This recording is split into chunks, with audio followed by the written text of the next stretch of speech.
Good afternoon and welcome to Beyond Headlines on Freedom Square TV. Of course, this program is reaching you from the cold city state of Enugu. And of course, Enugu state is in the southeast Nigeria.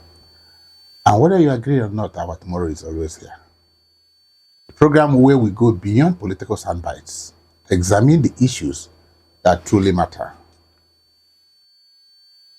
The All Progressive Congress, APC, remains Nigeria's ruling party at the federal level, controlling the presidency and several states across the country. Despite this national dominance, the party continues to face significant challenges, both structural and electoral, in some parts of the country, including Enugu State, a state traditionally aligned with opposition politics, internal divisions, leadership tussles, weak grassroots structures, and inconsistent coordination between party organs.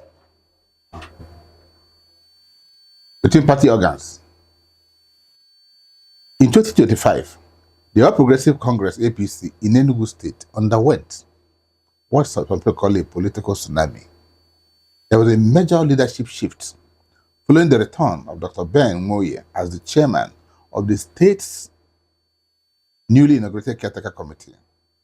This transition follows his brief exit from the party in early 2025 and is part of a broader strategic reset to unify the party ahead of the 2027 elections. And of course, the issue is, since Ben Moye assumed office, what has changed in Enugu State APC? And so, how does the 2025 appointment of a caretaker committee resolve the long-standing factional dispute between Dr. Ben Moye and Ugochukwu? What specific steps is the Moye-led committee taking to nullify past suspensions and reintegrate aggrieved members into the party? And to what extent has the progressive platform launched by Moye in 2025 been integrated back into the formal APC structure? These and many more questions are what outsiders, political watchers, are asking for answers from Dr. Ben Moye. So join me to welcome the chairman caretaker committee of the APC in Enugu State, a legal luminary, a political pundit, if you will, a tested administrator, Dr. Ben Moye. Doc, good afternoon. Good afternoon. Thank you for having me. And it's always a pleasure to have you on Behind the Headlines. Same here. And today will not be actually an exception. So I ask you, I have raised a lot of questions. Yes, in my intro. That is to say, how has the appointment been able to resolve the long-standing factional dispute between you and Ugochukwu? And of course, prior to your coming back, a lot of people were suspended from the party. What are you doing, or what have you been able to do to either leave those suspensions, nullify them, or reintegrate these people back into the party? And of course, when you are briefly out of the party, you form the Progressives. Where are they now? Let's start with the Ugabala. My good friend Ugabala, we don't have any personal issues. We had political differences and political different view. When I was called back, as rightfully so, I left the party briefly, and I was called back to rejoin the party by leadership of the party. When I agreed to do so, I was appointed the caretaker committee chairman, and Ugabala led ESCO was dissolved. Now, I didn't go for the kill. One of the first decisions we made, the 7-person caretaker committee comprising of myself, Eugene Odo, Right Honorable Eugene Odo, former 2-time Speaker of Enugu State House of Assembly, Secretary, and then Her Excellency Fidele Anjeze, a 2-time minister or 3-time minister and 1-time ambassador, a member, Dr. Obiaji, a member, Dr. Chedozie Nwafo, again, administrator and a lecturer at ESUT, a member. Dr. Obi is also a medical professional. Engineer Eke and Peter Chime, Comrade Peter Chime, the former youth leader. What we did, we sat down and we said, the first step in unifying the parties, let's look at the legality or illegality of the suspensions that were meted out to some big wigs of our party, and really big wig, really, really big men, and some women. And we looked at it. None of them would stand Monster or the smell tests, if you look at the way they were all meted out. So we decided to nullify all suspension and all expulsion, not just for the big men, but for the not so big men. Those are the ward that were suspended. Then the next thing is we looked at the structure, the way the party structure operated, because people were consistently being removed from their seats. If you are expelled, suspended, or removed, they'll just remove you overnight and place another person.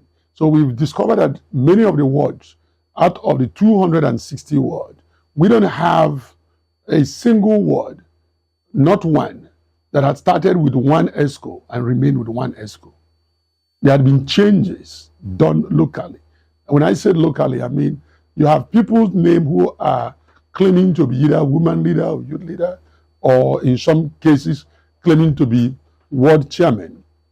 And those ward chairmen and youth leader and women leader, their names were not at the national data. It's somebody else's name. When you inquire, they say, oh, that person had been removed. We did the same x-ray at the local government level, at the 17 local government, the exact same thing. We couldn't find any local government that had a consistent, on the book, ESCO members. They were mumbo jumbo. Some were suspended, some were expelled, some left on their own volition. So what it means was that the party was scattered. So we decided to dissolve all the ESCO from the ward to the local government. They were dissolved so we can rebuild. So once we did that, it became clear. Some people, of course, were not happy with the fact they were dissolved. But they were dissolved because at that point, you have people who were appointed illegally, people who were removed illegally. We wanted to have a streamlined political party structure. Then I reached out to Gabala. That's again on the issue of Gabala. I told him when it was time to reform a caretaker committee for the ward and local government, which is what we are running on right now, a 9-person caretaker committee. And I reached out to him. I told him, from those your supporters in the 260 ward, I needed to nominate 2 persons. And from those your supporters, from the 17 local government, nominate 2 persons. They will serve among the 9-person caretaker committee. And of course, it didn't sit well with a lot of people who thought I should have been going for Ugabala's truth. I should have chased people away. I should have lived with personal vendetta. And I told them, it's not about me, Benwoye. I'm a self-fulfilled man. I don't get nothing by witch hunting anyone. Whether they are the supporters of Ugabala or supporters of Benwoye, we are interested in one thing in Enugu State. We want an Enugu State that is united, secured, where people can be free to live the optimum life. And for us to do that, we have a governor that is doing so well. At the time, the governor had not even joined us. But I was still pursuing the idea of getting him to join the party. So that he's not going to join a party that's disjointed. We can't just chase people away. I say that party is like church. Everybody is seeking to go to heaven. If you're doing so, you go through church. People are seeking power. If you're seeking to become head with a president or councillor or council chairman, you go through political party. And you don't choose who comes to church. Your enemies go to church. Your friends go to church. Your family members go to church. And, so you keep the party open. So we open it up for everyone. And they said the same thing with those who would administer the party. We can't just have our friends administering the party. Because at the end of the day, we need votes. If the Ugabala, no matter what he was doing, whether you like him or not, he had followers. And those followers have votes. So we reached out to them. So that gap had been closed. The party had been unified to that extent. Of course, it didn't sit well with those seeking personal vendetta. I'm still struggling to explain to those of them that are seeking personal vendetta. That is the the old APC, we call them the old APC member. Some want to refer to them as the aborigines. The aborigine APC members, some of them think that this is a time to take revenge, to let us take a lick at those who caused social thing to us, who chased us away. I said, no, we can't do that.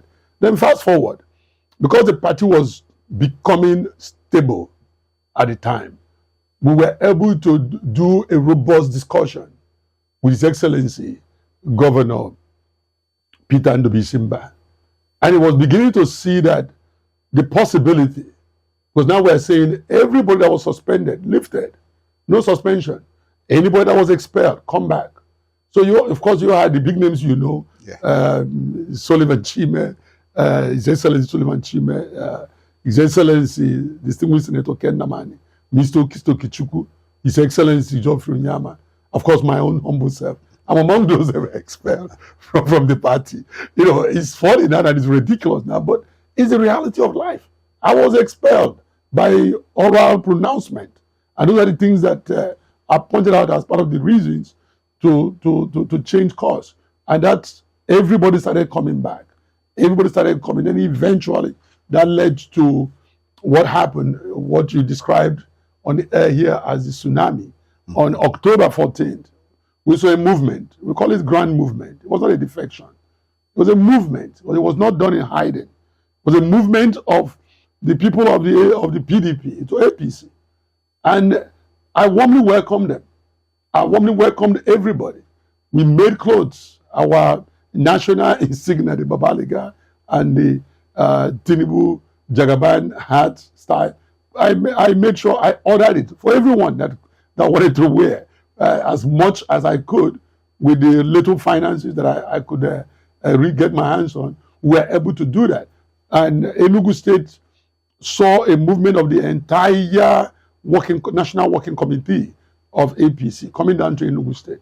The entire leadership of the National Assembly, beginning with the Senate President and the Speaker Baz and the Deputy Speaker Kanu, they were all here. Every single, including the Deputy Senate President. We saw, I think, about 22 governors, all the governors of APC extraction, including the progressive governors chairman, Governor Hope Uzodinma. They all came here, and the whole party was led by His Excellency Senator Kashim Shettima, the Vice President. And in line with our party constitution and the practice of our party, it became obvious to say, who is the leader of the party? Our dear governor who joined on that day, I was again historically fortunate to be the one that registered our governor. The same way I have registered the past APC gubernatorial candidate.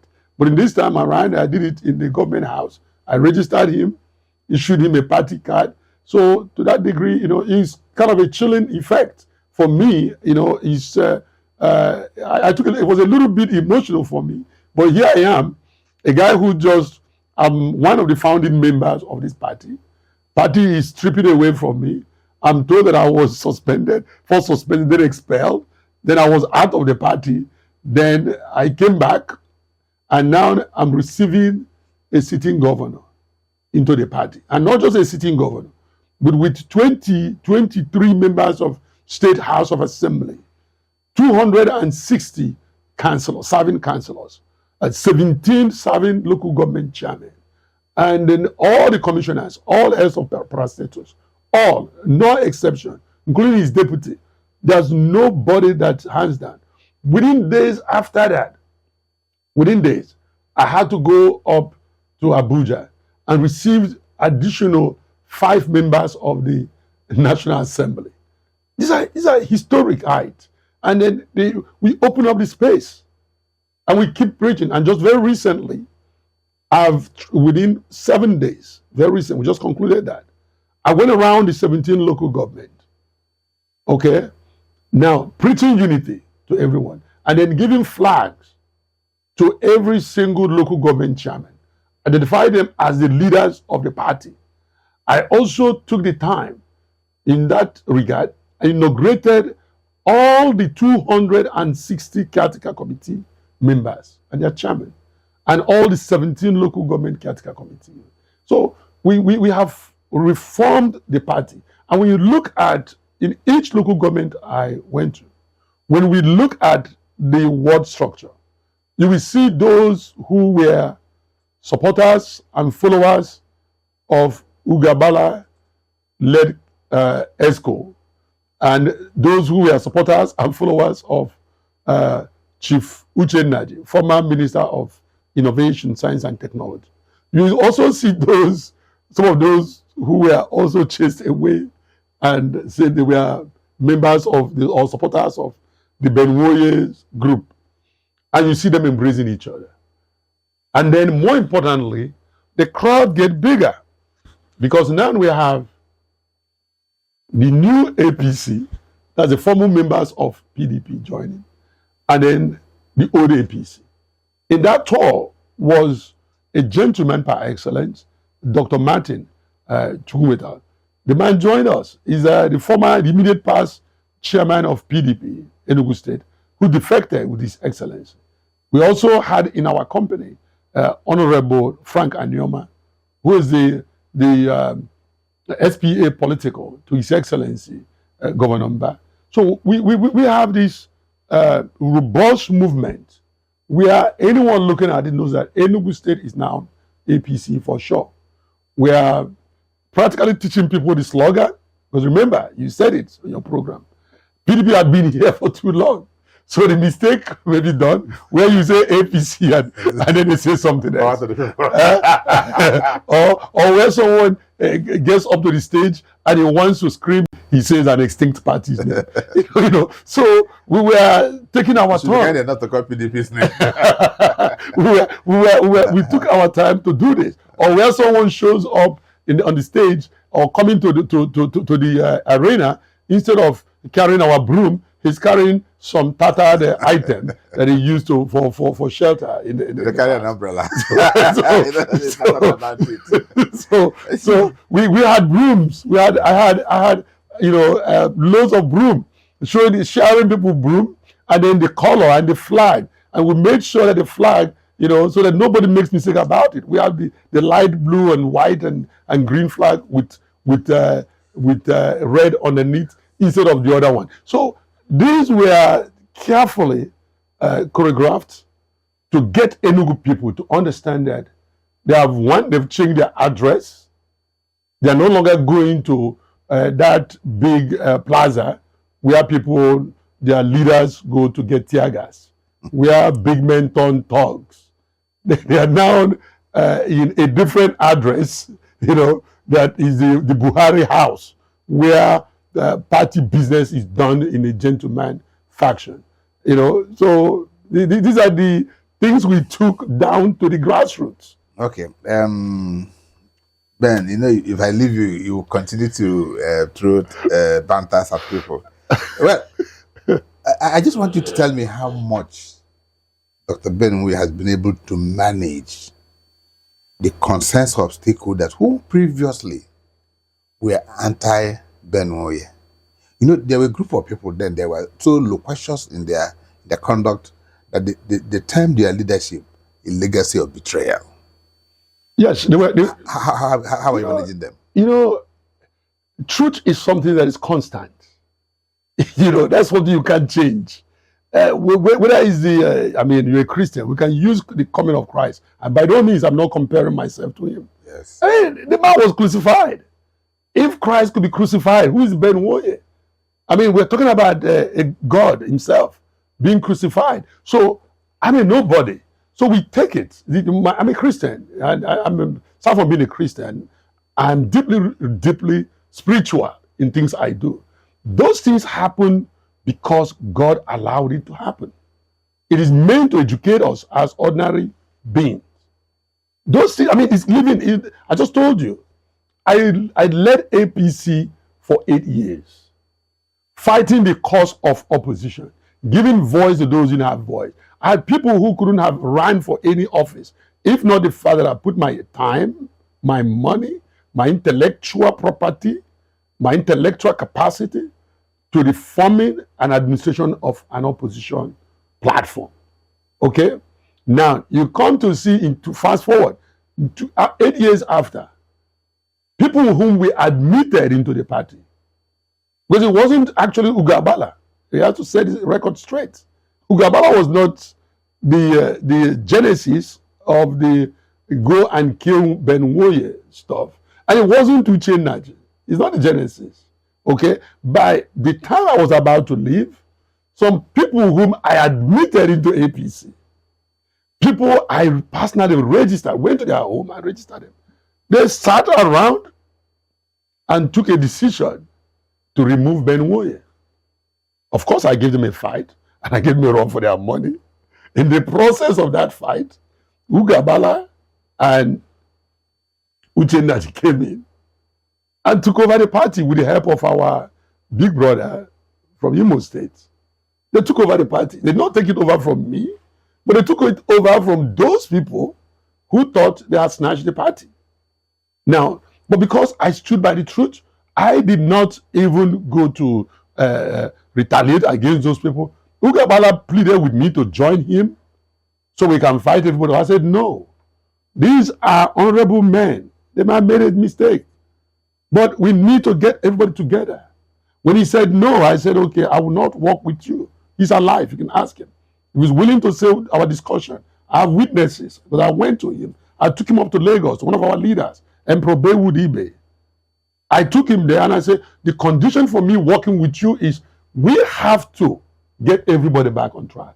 It's not a winner's take it all. You can't chase people and say, no, no, Ben, let's get together. These are people fighting you. Let's fight them. I said, I don't do that. I don't retaliate. I'm a Christian. Vengeance is not for me. You know, I don't have a personal space in my body for vendetta. So let's leave that alone. So then fast forward. God allowed it to happen. That's why I say that it's spiritual for me. So for 4 years, I went about my way. I concentrated my time doing my business. I grew my business farther than I had before. I even came back to classroom, started teaching. I was having a wonderful life. I mean, I had free time. Okay, I was thinking about being like you, going to writing, because you need time to research and write. Of course, I'm jealous of you. You put up plenty things that people will read, you know, long after you're gone. So, but for the technology that we record this, I don't have that much like you. Then this came. But I said I wasn't going away in Enugu politics because I care. So I formed the Progressive Group. Yes. When I left them, I formed the Progressives Group for good governance. Because I teach good governance. I can't just go away. I know that this is about time. It's product of time. Time will change everything. Every day the time kicks and it passes. Things come and go. And in between that progressives movement and all that, I was called to return back.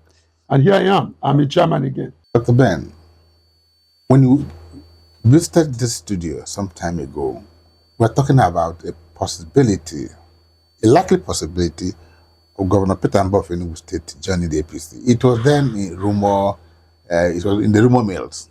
As we speak now, as I have attested, was it October 14th or thereabout? Yes, it is, exactly. Yes. What we now call the Enugu political tsunami happened. Yes. And virtually the PDP was eclipsed, so to speak. That's true. Even though 2 days ago somebody was here who is the deputy chairman and said he did not port. And so he's doing all the best he can to strategize the party. But let me go straight to my question. How is the APC leveraging the defection or the like, what do you call it? It's a movement. It's not a defection. It's a movement. No, in the political party, it's a defection. No, it's not. Because I can tell you why it's not. Let me ask the question. Okay, go ahead, sir. How are you leveraging the governor's entry into the APC? And what many look at as the trying to balance the group that came from the PDP with the original APC structure. Getting back to the issue of defection, wasn't a defection. We can check you are of course a wordsmith. The dictionary definition of defection is negative, and usually it's done in hiding. You're a wordsmith, you know that. Was it Capet Crossing? It was a movement. Because it was a movement, it was done in the open, it was done proudly, it was done at the square, the Opera Square, that is the Enugu State front yard. Defection is done, is done underneath. It's negative Okay, when Peter Abba left PDP to join yes. APC. So when exactly, that's what I want. When he moved away from PDP and moved into APC, it was a defining moment for Enugu State. I was coming from where we are teaching people how to do e-registration. That's the leveraging we're having. There are so many people who want the card. But APC have gone smart in terms of technology. We are no longer just doing card registration. We have hundreds of thousands of people who want to register. And we open up the space. It is not going to be about we follow a guy around and then ask the guy to bring the ward register and the ward card to give us card. And we pay the person money. All those things that did in the days of the other party. We can't do that. Or when we decide that this person cannot join the party and we label that person. No. It is automated, almost automated. So we are, as of today, we are training people, five person from each of the 17 local governments on e-registration platform. By Saturday and Friday, we are going to repeat more numbers for all the 260 wards. We're going to train we count how many, polling units you have in each of the wards. Some would have as little as 9-10 polling units. Some have up to 29 polling units. We pull those people out because our registration is at the polling unit base. So we are looking at 2027. We are preparing. So what we are doing, we're not looking at it like, in those days, it used to be they say that there is no opposition in the Enugu State. We know that there is opposition. When PDP were held in swear, they said there is no opposition. It's not true. We know that even still now there's opposition. Yes, you pointed that out. My very good friend and brother, by the way, he was a member of APC before. That is a barrister, Orurua. In case you don't know, he left in 2018. He left PDP and joined APC. So at one point, I'm still talking to him. I'm hoping that one day, if not soon, but one day, he will see reason to leave the tattered structure and come in and let's work here. But again, he has his right to be where he is. And I don't beef him, but I know that he's an astute guy. I know that he can do better with us, APC. I know that we can use his intellectual capacity better in APC.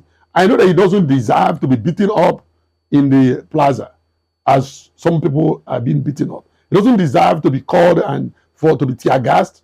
I don't know how many times he will go there and to avoid being tear gassed or begin to go to the big man's office where they go to hold their little meetings in hotel rooms. He needs to be in a bigger party. He needs to be in a national party.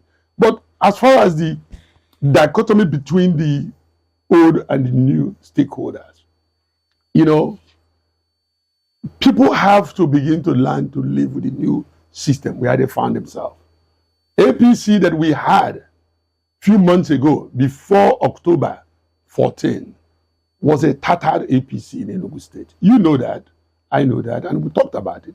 And I took my story, nationally, maybe worldwide, was a tattered party. Now we have a robust, strong party. We're still building it. It's not where I think we should be. Because remember, many people have not received their card, registration card, the new people, because we are going through e-registration. And very soon, we're doing the training now. Very soon we will start in this yearly time. And our hope is to register nothing less than 1.2 million members. If we can achieve that, or anything over 1 million members, then we'll be rest assured that 2027 is it. That no opposition party can push us around. Because first of all, you start with the known to the unknown. If I have a 1 million registered members in my party, APC, then I know that I can direct my campaign directly to them. And in that case, it will be almost like preaching to the choir. Because they're already converted. I can almost save money and say, okay, let's go to those people who are non-members. Let's go to those people who are in between, or those people who are working for position, or the apolitical, instead of modeling everybody up. After, if you look at year to year, what governors used to win, or the highest amount of people that come out to vote, is very small. So we are thinking about this in terms of, it's not about one big man. I'm looking at it as everybody being equal in the eyes, not in the eyes of the law, but in the eyes of the voters card. Whether you are a super stakeholder who is a dinosaur in APC or aborigine as they call themselves, our law is clear. Or someone who just joined today, APC is equal founder, equal joiner. Our governor joined on, that is Governor Peter Mba, on the 14th of October. And on that 14th, he was made the leader of the party. And that is consistent with our party practice, procedure, and the constitution. Prior to that, the former Guba candidate, that's Uche Naji, or the Uche Naji, he joined the party. I registered him. I told you that. I personally registered him in a hiding, by the way, because he preferred to be registered in a hiding. He didn't want to be exposed. So I registered him in my country home, in my small parlor in my country home. He took the card and hid it and was still walking around with some PDP people.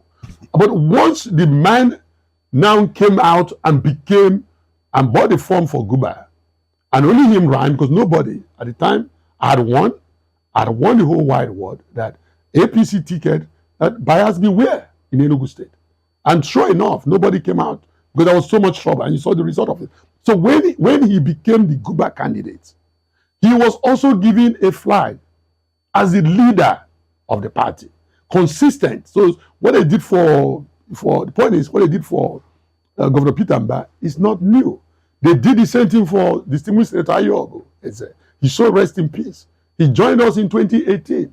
By 2019, he picked the ticket.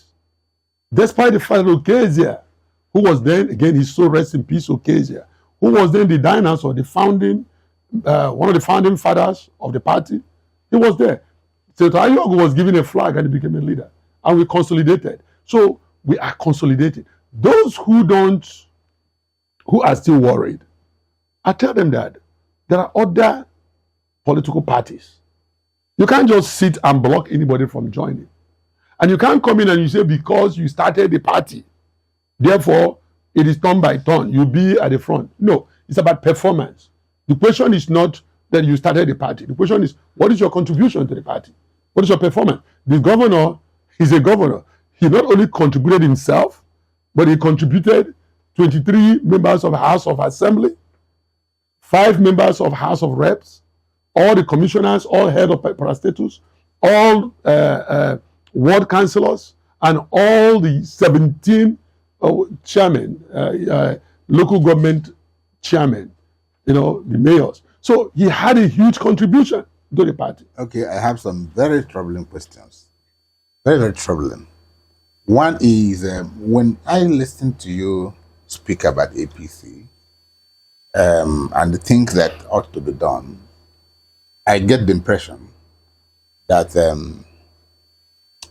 you're not talking like a caretaker committee chairman. You are speaking like somebody who is going to pilot the affairs of the party for a pretty long time. So, I don't know what caretaker means. Is it a 3-month thing? Is it a 4-month thing? Is it a 6-month thing? When will APC have its congresses and conventions to properly elect people to lead the party? The answer to the question straight is, it depends on when the National Executive Committee decide on that. And the National Executive Committee meeting is coming up. Tomorrow is the National Caucus. The National Caucus is usually the prelude to the National Executive Committee meeting. On the 19th, Friday the 19th, will be the National Executive Committee. They made that decision. Now, going back to the question about the way what I talk, listen, the caretaker committee does not have, my appointment didn't have a time frame. Okay, but what has a time frame? What is it? The mandate, things I'm told to do. So every day that I'm sitting on this seat as a caretaker committee chairman, I am the chairman. And I understand the job of a chairman. The job of a political party is to get the party ready for election. Whether I'm sitting there for 1 day or for 1 month, There's election. All our focus is election. Right now, for example, we have the Enugu State local government election coming up, primary election. The calendar is out. The calendar would be just next month, January 23rd. Wait, okay, 19 is our NEC meeting. If I said, let me wait after 19 to know whether we remain or not, then we would have violated the law and we would be barred from participating. The next election that will be coming up, whether we like it or not, unfortunately, one thing that life abhors is vacuum. So Senator Okezia is dead. We can't mourn him forever. Death is something that all of us must pass through. Now Enugu State has only 2 senators instead of 3. We are not properly represented. There's bound to be a by-election. And you can't just have a by-election. It's not automatic. There's no automatic trigger. I have to interface with the party. I have to inform the party. As a caretaker chairman, I have gone and informed the party that we have lost a senator in my state. It's my duty. And once you make that information, it triggers several things. They have taken notes. It's up to them now. Inform the INEC, inform the Senate president. Let them decide when to declare the seat vacant. You can't just run that election. I mean, I hear that a lot of people, about 60 persons or so, in the Suka Aziz, are already prompting themselves to replace Okezia. But none of them know this process. It can't just happen. If I'm sitting here and say, I'm just a caretaker, let me just fold my hand. I'm just a caretaker. Enugu will not be represented. There have been cases very recently in the North. Senator died for almost 2 years plus before the seat was declared vacant. They don't pick news as a method of information. Someone must push the trigger. Let them know that the man is dead. Let them know that the people are either unrepresented, in the case of Nsuka people, Enugu North, or underrepresented, in the case of Enugu State. Okay. I guess the question that should come now is whether you agree or I disagree. Since 1999, Enugu has been a PDP state.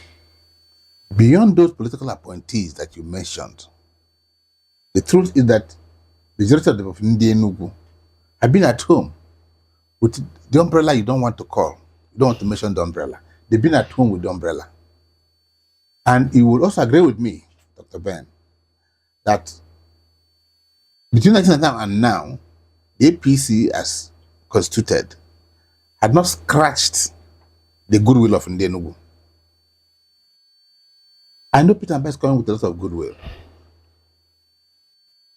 How do you think? How are you planning to convince the electorate of Enugu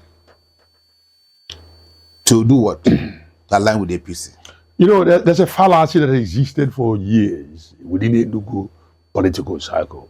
And that fallacy is that PDP is in the fabric of Enugu people.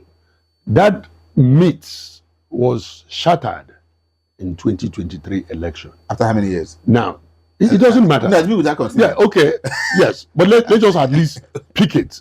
That fallacy. Empires rise and fall. Yes. So, and the question is, it didn't rise and fall one day. It rose and fall because of things we built up.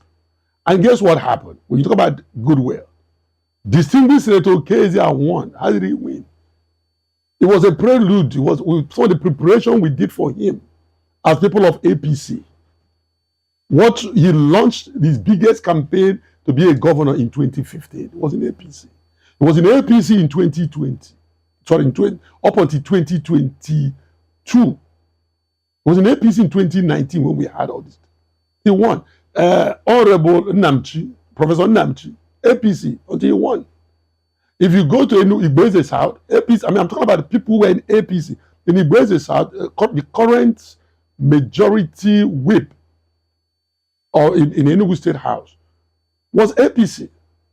I can count about 5 members. If you go to Aniri, the gentleman who's currently Engineer Magnus Ede, APC, was my youth leader.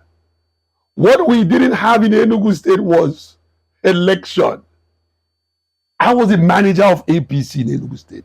PDP didn't go through election. They rigged the election. They did. And we have record of them rigging. Let me tell you something. In 2017, then you're going to they did.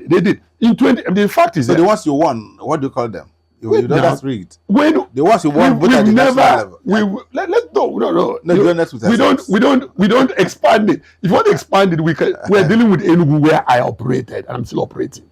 They don't do election. Once the INEC and court declared election, whatever may be your intention, Dr. Ben Moye, is that out of the question? But the court has validated they rigged in 2017.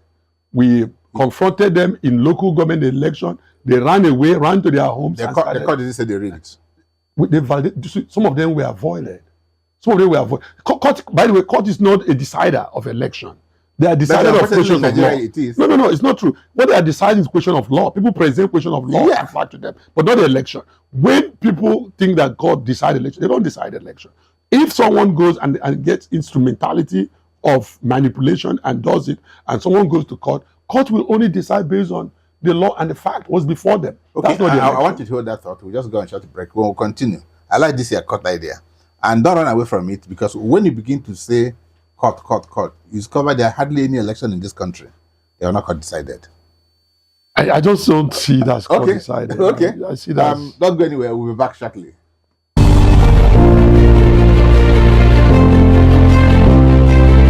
Not everything makes it into the headlines, but we bring you the full story. Join Uchenna Cyril Anyoke, a renowned media personality and former president of the Nigerian Publishers Association, as he unpacks the real issues behind the news, from politics to public policy, economy to human rights. Nothing is off limits. Expert guest, in-depth conversation, local and global perspective. New episode every week on Facebook and YouTube. Watch now on Freedom Square TV. Follow for updates and behind the scenes clips. Beyond the headlines, beyond the news. You're welcome back to Beyond the Headlines, and we're still reaching you from our Enugu studios. And my guest is still Dr. Ben Moye. Ben Moye is the chairman, caretaker committee of the APC in Enugu State. And we're having a jolly good time. Yes. Talking about the reconciliation, the acceptance, the inauguration of caretaker committees in the 17 local government areas of Enugu State, and 260 wards. And of course, they're getting up to, do you call it e-registration? Yes. Of members, and they're expecting to have over 1.30 million new entrants into the party. Perhaps leveraging on the entrance, so to speak, of His Excellency Dr. Peter Mba, who came with a lot of goodwill. Yes. Into the party. They had a Sunday, Wednesday. On a Sunday APC, when they went the PDP, you were. Then are you worried that, as we were considering, that what has happened in PDP and had moved government and structure to APC, that there's no longer a credible opposition? When the Ugabala and Uchenna were driving the APC, there was a strong opposition in Enugu State. And now that Peter Mba had joined the APC, and the party structure and people and government may have joined the APC, are you worried that for democracy, the opposition seems to be sleeping? No, I think you get it wrong a little bit. It wasn't when Ugabala was and Uchenna. They did nothing to touch. You have to look at the numbers. Ugabala didn't win any votes. Ugabala's presidential election vote was 4,772. That's the poorest in the entire country. So it was not a show of opposition strength, as a show of weakness. The Uchenna's vote for governorship is about 14,000 votes. That's also a terrible show. It was a distant fourth. It shows that PDP was total. But let me. No, I'm only concerned. No, it's not correct. I'm only concerned about what you said, who you attributed as person that was doing opposition. He wasn't. Now, but let's just stay with the last election. In the last election, there was credible opposition. You have the Labour Party. Labour Party came in and dominated and came out from behind. winning about, I think it's 15 out of 24 House of State House of Assembly, winning 7 out of 8 House of Reps, also grabbed 2 out of 3 Senate. That's his opposition. The Labour Party is still there. For all the noise that people make about death of opposition, we have not come into election yet. Which Labour Party are you talking about? I'm talking about Labour Party as a party that won several. Where are they now? Listen, they didn't manage their victory. I'm talking about current opposition in Enugu State. That's why I'm coming Now that there. Peter had gone to APC. I'm coming there. If there's no opposition, why would I be awake running about driving membership? I know there's strong opposition. If I have no fear of the opposition, why would I be asking for donation of millions of naira to be donated, to be deployed into the registration of members? Today, I have hundreds of people coming from all the localities. I think it's hundreds or so, or tens of people, rather, not hundreds. On Friday and Saturday, I have hundreds of people coming in. Why would I do that? The reason is my good friend is that we have opposition. They are planning. They are plotting. They are inside. They have not, look, the PDP is there and alive. Let us face it. The movement of Governor Peter Mbah did not by any means end PDP. Rather, it opened the space for some others. Don't forget that we still have His Excellency Distinguished Senator Ivan Jimuobodo in PDP. You can't take him for granted. He's a political dinosaur. He knows all the areas. Don't forget that we still have a lot of people who ran against Governor Peter Mbah in the primary, in the then PDP. They are still bunkered down in PDP. They are still hoping to relaunch through PDP. So we can't take it for granted that PDP is dead. They are not dead. Then another factor, you laughed about Labour. But Labour is still there. But in addition to Labour, we have ADC. Atiku Abubakar, if you ask me to predict, is most likely going to take the Labour ticket, the ADC ticket. If he takes over the ADC ticket, many people, I'm very aware of some heavy political heavyweights in Enugu who are holding meetings as we speak, both here in Enugu and in Abuja, coming up with ideas on what will happen if Atiku Abubakar takes the ticket. If he takes the ticket, how they will rely on his goodwill in the Southeast, and relied on his political machinery, relied on his heavyweight funding, and confront us come 2027. So I'm aware of that. I'm conscientious of that. If I'm not aware of the existence of opposition, why would I be doing this? I should be, today is 17th.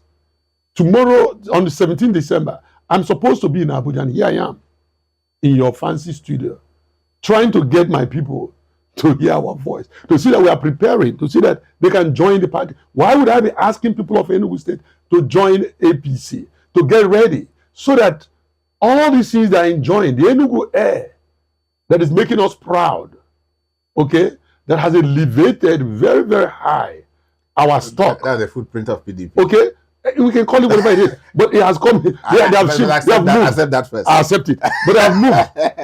By the way, it's not a PDP thing. Legacy. It is the person and not the party. It was a vehicle. The PDP was a vehicle they used. Of course. But then, when he started, even on the renewed momentum, budget of renewed momentum, he made it very clear that it wouldn't have been possible if not for the amount of money they are receiving now.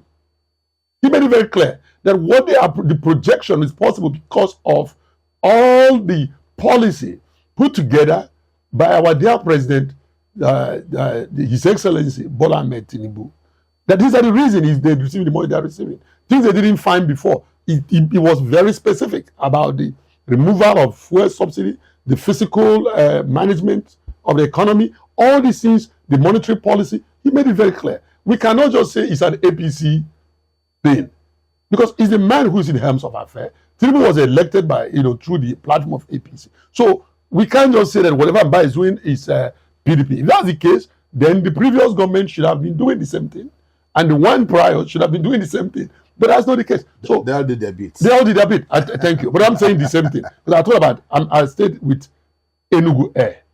Okay, when you look at the value, the Enugu brand that is now national and internationally being celebrated, that particular brand is a brand that this man came with. If you want to sustain it, if we want to sustain the current Enugu brand, then we need to allow Governor Peter Ndubuisi to complete his second term, to do his second term. But if it's interrupted, there will be shift. There will be shift from the smart school to the smart farming to Enugu Air and other policies that he has put together in 4 years. There will be shift. And so when you say there's no opposition, we fear, but we don't fear, because I'm aware. By the way, you had talked about some of my members that joined me in the progressives group. Some actually were not happy. They've moved on to ADC. I mean, some very highly rated politicians of the APC extraction.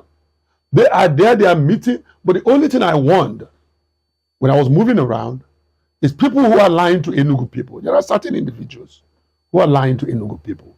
And they're saying that just because they are not getting some change into their pockets, like the normal money that they used to pay to them, they are saying that Governor Peter Ndubuisi is made them poor. Therefore, they are going to run and complete. These are people from Enugu East Senatorial District. They are going to my own district. That the same district with the governor. That they are going to run and complete the second term of Nkanu. I want to let Enugu know that this is a fallacy. It's falsehood. These are people of my own age bracket who clearly, if you look at the way rotation works, if Governor Peter Ndubuisi runs for another 4 years, which is 8 years, he goes to Enugu West, they do 8 years, that will be 12 years, right? And then he moves to Enugu North, they do 8 years, that's 20 years. Someone my age, if I'm still alive, I will be, by reason of age, ineligible to contest, unless you want to elect a very old man who might be either frail or semi-senile, or my judgment might be in question all the time.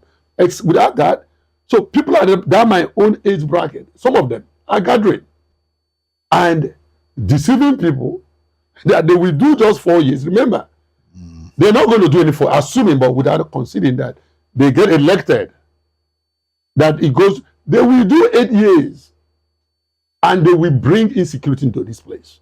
Because what has kept us secured is a rotation. Since 1999, some people of Nkanu extraction urged Chimaroke Nnamani to keep the power in the East. He rejected it for unity of our own states, our diaspora, and for fairness and equity. He moved to Enugu West. The same thing. Some people urged Sullivan Chime to retain the power there. He resisted it. He moved it to Enugu North. Governor Ifeanyi Ugwuanyi suffered the same thing. He was urged to retain it. In fact, my good friend, he's so rest in peace, okay, he's one of those proponents. Let's start where we stopped. You heard that story. There was intelligentsia who says that, no, that we've done all three, we can start anywhere. And now let's start where we stopped. Governor Ifeanyi Ugwuanyi suffered because he did the right thing. So those people who are deceiving, I'm not saying you shouldn't gather. You should gather. There should be opposition. Because you should check things. Governor Peter Ndubuisi is not a perfect man. And he's not doing it alone. People who are in government, there are policies that might not be good. They might not be other people friendly. Point it out. But let it be constructive. And let it not be destructive of the state. And if you are doing this thing, do it with some degree of decency and honesty. Sometimes I like the honesty that Ben Moye brings. Hurricane Nnamani did it. Sullivan Chime did it. Ifeanyi Ugwuanyi did it. And they were all members of the PDP. They established a rotation that you've now acknowledged. That is very, very beautiful. Thank you very much. Nigerians are increasingly skeptical of political parties. no doubt. How does APC you lead now intend to convince the people of Enugu State that it represents a better alternative now to the PDP? You have to look at what, not the party, but what is on ground. Recently, there is a program being launched, the Renewed Hope Initiative. And that Renewed Hope Initiative is poised, by the way, is federal government and World Bank initiative. It's poised to empower 1,000 persons per ward. Enugu State with 260 wards, that means 260 human beings being empowered to bring them out from poverty. I think they're supposed to be receiving about 100,000 per person per month for some period of time to help them establish themselves, to help them be able to uplift themselves. These are policies. It's a result of policy that APC elected government are put in place. Yes, things are hard. When there is a reform, people suffer as a result of reform. They pay the price of what they enjoyed years behind. They suffer. But at the end of the tunnel, there is going to be the light. You saw last year, for example, a bag of rice was selling for, I think, between 95 and 100,000 naira. Today it has come down.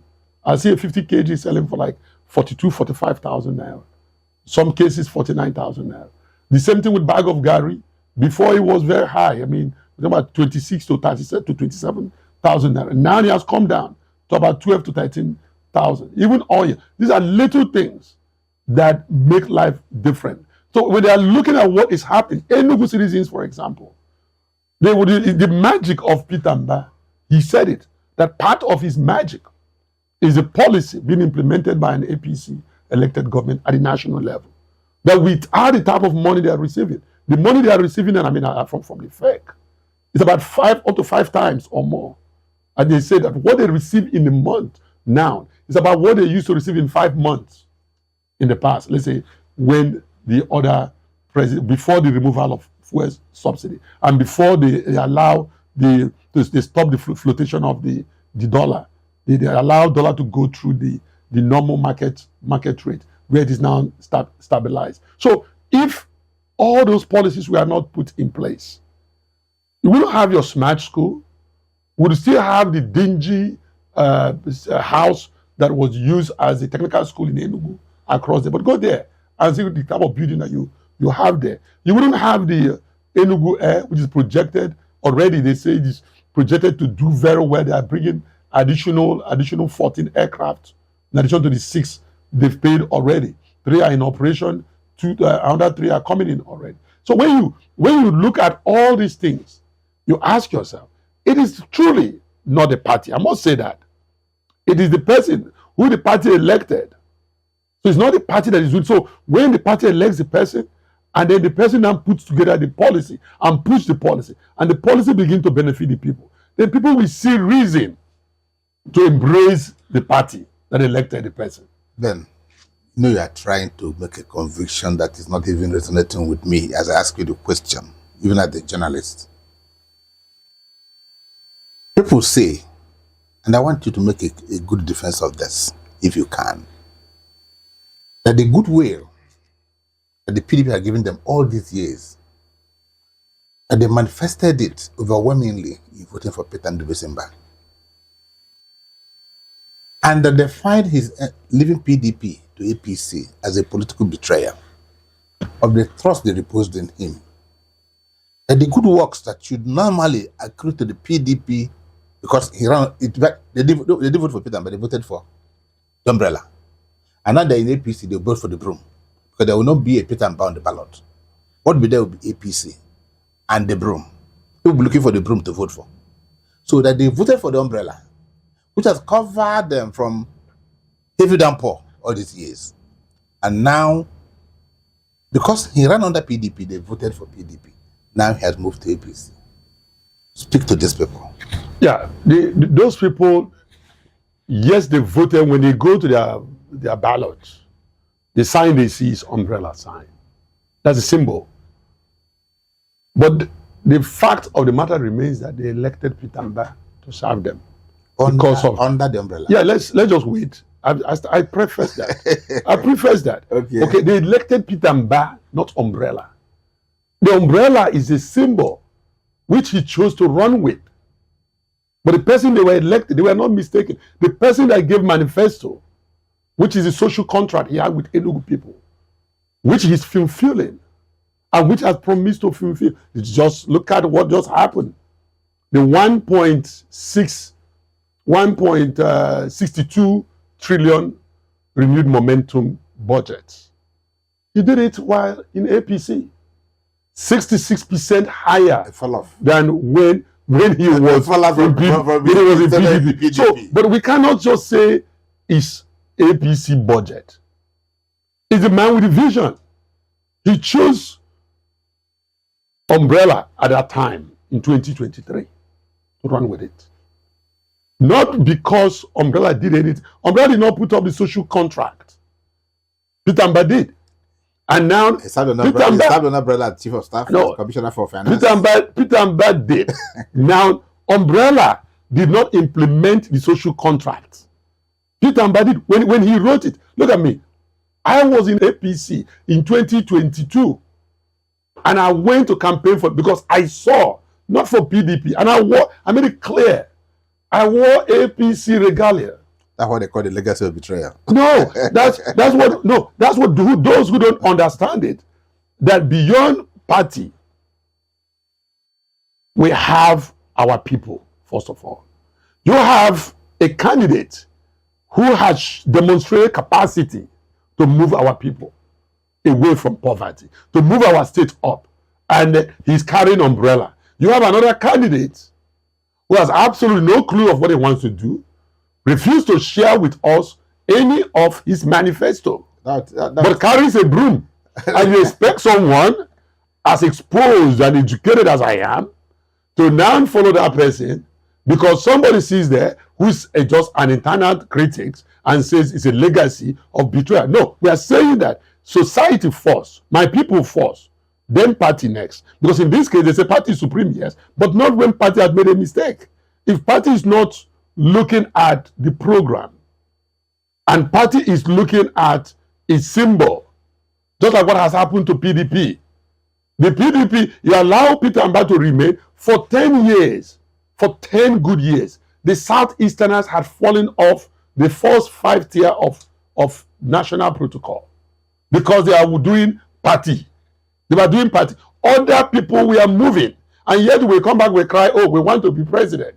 Not to say Enugu, we want to be the president, but we remain stuck on a party that you know very well. Even the people who formed it from the north have moved away. The first man who ran under the PDP, Obasanjo, had moved away. Okay, even Jonathan, the third president under PDP, had moved away. The average person in those days, before Peter Mba, got stuck, bunkered down. What is the result of it? By 2015, we were supposed to be made Senate president. Nobody got elected under APC in 2015. Because why? We packed our egg in one basket and loaded it up in 1911 and sped off the hill, crashed, all the egg busted. Now, fast forward, they were looking for somebody. At the end of the day, it was defections that brought Ojus or Carlo, and he became a whip. Then we should carry that because our time is the time is fast. But my point is, what Peter Mba did was he changed address. Okay, and he changed his uniform. He is still the same Peter Mba who believes that tomorrow is here. Okay, one last question, and in 1 minute or 2, maximum 3. Dr. Ben Oye, Chairman, Ethical Committee of the APC. What message would you like to send to your members and to the people of Enugu State who are watching this program at this time, and the APC members? You know, let's talk to Enugu first. I know the concern. I understand your fear. Because for some reason, many have talked bad about APC, even before now. Many had somehow, some way, said things like APC is synonymous with everything bad that happened in this country, security-wise. They've called us names, and now you don't want to associate with those names you called us. It's all politics. We don't owe it against anyone that you call those names. What Governor Peter Mba did was a change of address. His social contract with Enugu people is still there. Look at the budget he just put together. Look at the performance he achieved last year. If Governor Peter Ndubisimba did not move, imagine what would have happened when you lost your minister as a result of scandal, certificate scandal.